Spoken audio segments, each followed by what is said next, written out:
Hey guys, Fred here, VE3FAL from Ontario Northwest, bushcrafter and outdoors.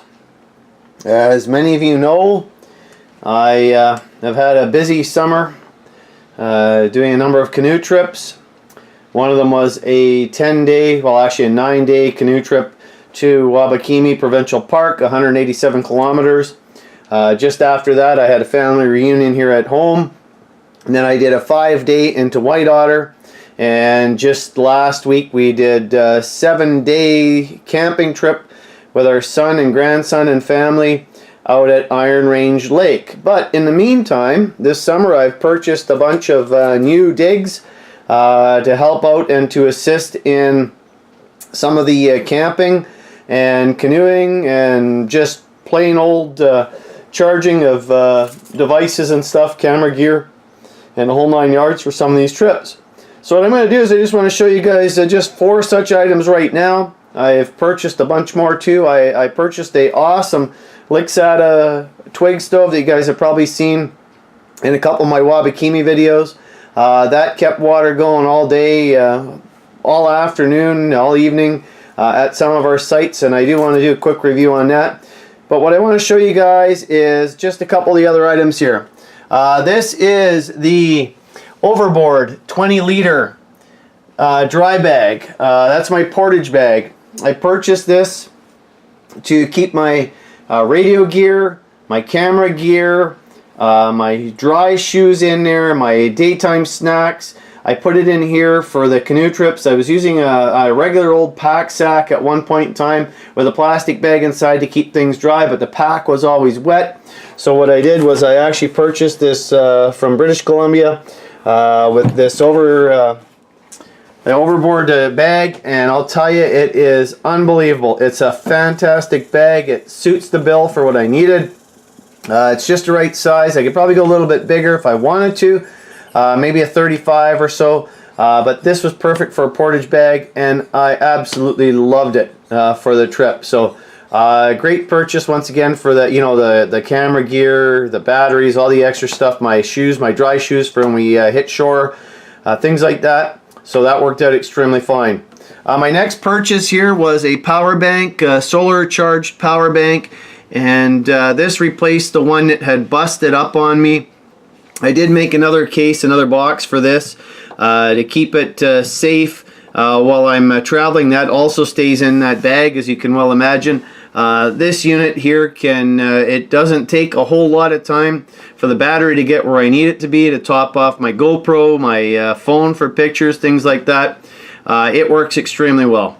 The other purchase was the crank monkey. I purchased this from Red Pine Outdoors here just this past summer. This is a 5-volt crank power supply. This will power a phone.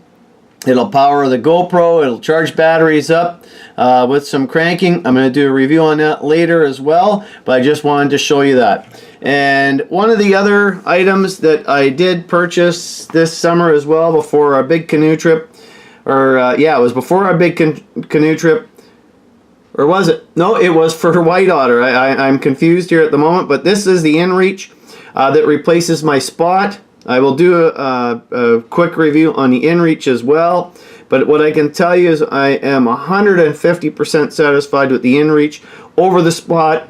From what I understand, I can't say for sure, but what I do understand is there's a lot of issues currently with Spot when it comes to obviously reliability. That's been proven. I used to have my Spot on tracking, and only, I'm going to say maybe 20% of the tracks would get through.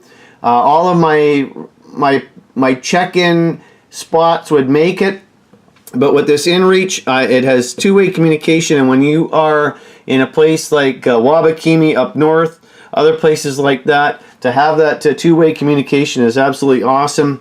If you need something or to just find out how things are at home, it works extremely well because as many of you guys know, up here in northwestern Ontario, it is not like southern Ontario. It is nothing like northeastern Ontario. Not even close. Once you cross the line at Sault Ste. Marie, you come this way in northwestern Ontario. Cell service is far and few between.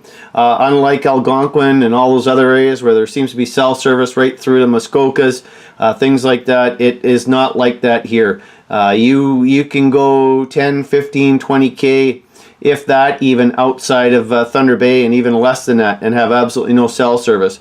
So cell service is not something that is a reliable feature up here. So what I did was I purchased the inReach for all my safety comms and stuff while we're out. I also bring ham radio with me, but this is also one of my purchases that I've really enjoyed so far, and I know I'll get a lot of use out of it. So once again, I'm going to do some more in-depth reviews, but I just want to show you guys a few of the items that I bought. So once again, it is the Overboard 20-liter dry bag, the power bank, the crank monkey, and of course the inReach communicator. So thanks for watching, guys. I hope to get these reviews up shortly and get them up, and I'll let you guys know what I think. Thanks for watching. This is Fred, VE3FAL, Ontario Northwest Bushcrafter and Outdoor.